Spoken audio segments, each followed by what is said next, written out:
You know, when it comes to using lead core, in my mind, lead core is just such a deadly way just to catch fish, especially if you have a boat full of people, you want to put multiple lines out. It doesn't matter if we're on a reservoir, like say early spring, like say a place like Francis Case, or on Lake of the Woods or Devil's Lake in the summer, or you know, Green Bay in the summer, whenever you need to get small lures, or in some cases spinner harnesses down into deeper water, it's very effective. Lead core also does a great job of following the contour that it snakes behind the boat. And there's something about lead core where just when you get changes in direction with that lure, where there are times, I've seen it many times, where you catch fish pulling lures on lead core, try pulling lures on snap weights and not get bit, or vice versa. Okay, I'm not saying that one's better than the other, but there's definitely something about lead core that can really catch fish. Now, a couple of different knots and a couple of tips as far as choosing your leader material. There's just 18-pound lead core. I'm going to cut the end off here. And one of the most commonly used knots is what's called a Willis knot, which if you're using fluorocarbon or monofilament, this is probably one of the better knots. And then all you do with your fluorocarbon or monofilament leader, and you can use this particular knot with braid with one adaptation, which I'll show you here, but it is a little bit harder knot to tie with braid, especially when you're rocking out in the boat. But you just pull that sheath of that lead core down. You see that lead insert? There's just a Dacron sheath. Pull it down about that far, okay? And then you pinch it off and you slide that lead core, that Dacron sheath back up. Okay, so now you've got about 3 inches or so that Dacron sheath where there's no lead core inside of it anymore. First thing you do is you just tie a simple overhand knot, and actually if you're using braid, you're going to tie 2 overhand knots, which will make it even stronger. And with monofilament or fluorocarbon, you can get it by with 1 overhand knot, but I've got 2 overhand knots in the lead core line. What I'm going to do next is just take this, either monofilament or fluorocarbon, slide that line down into the lead core, down into that Dacron sheath until it touches the lead, which is right down in here. So you want to make sure that that's tight. You basically just slide those knots down till you're right about where that leader material connects with the lead core. Cinch it up tight. Take your other knot. Same thing, just slide it down.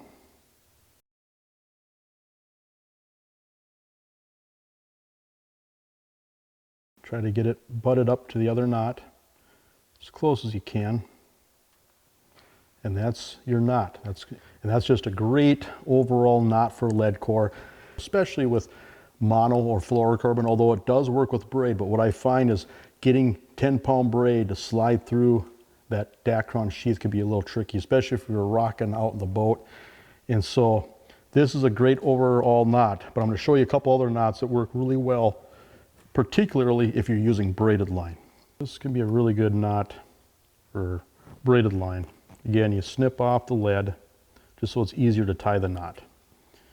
Slide the Dacron back up. So there you got about 3 inches or so of lead core where there's no lead inside the line. You take a loop, just like this. You take your braid and you go through the loop. And a lot of times I just pinch it with my finger, and then you wrap that line and around the lead core. You want to be a little generous with your wraps. Don't be afraid to wrap it around 10 or more times. Then you just take your braid and you go back through the loop up on top, wet it,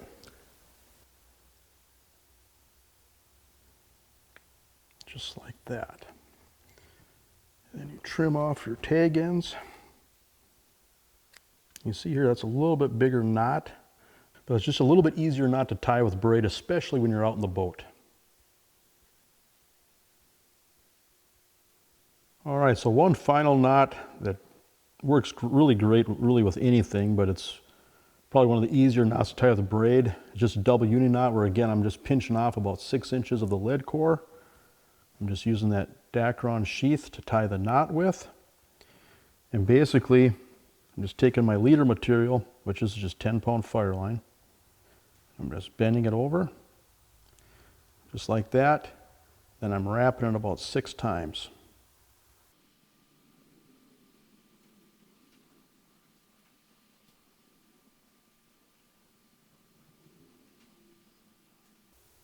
Just like that. I'm going to pull that tight. Then I'm just going to take the braid in and I'm going to do the same thing. I'm going to bend it around. And then I'm going to wrap it about 6 times. So here, I got it started. I'm not going to tighten that up. I'm going to slide it down. You just cinch them up.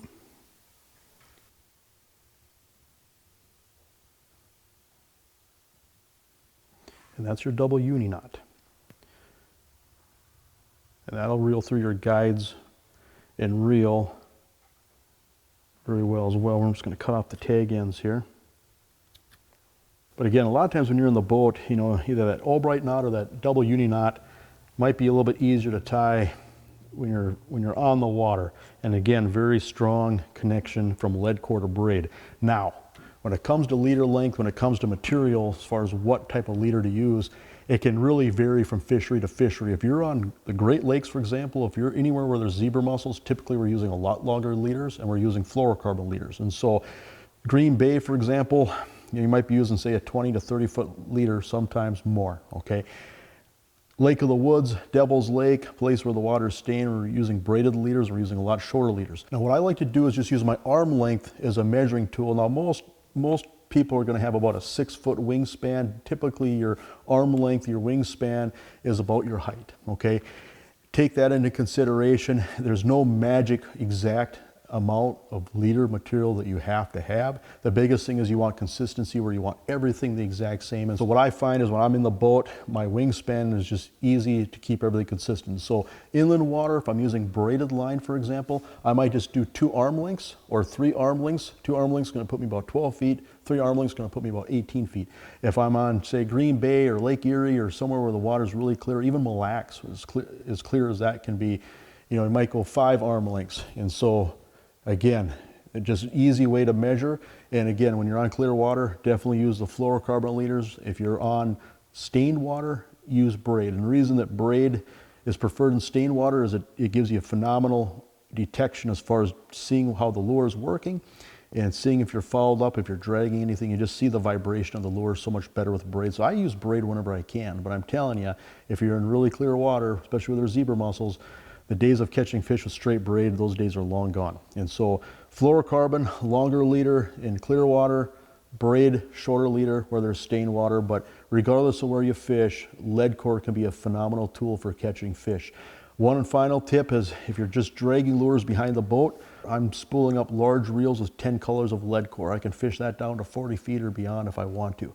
If I'm running planer boards, especially if I'm running for suspended fish, early in the year, fish are higher in the water column, for example, I might use one segment, one color of lead core, which is 30 feet of lead core, or possibly 3 colors, which would be 90 feet of lead core, because every color is 30 feet. 3 colors seems to be about the max, where you can still use like an offshore planer board and not bog the board down, okay? And then you have the monofilament backing, where you can clip your planer board onto the mono backing and then run that to your rod.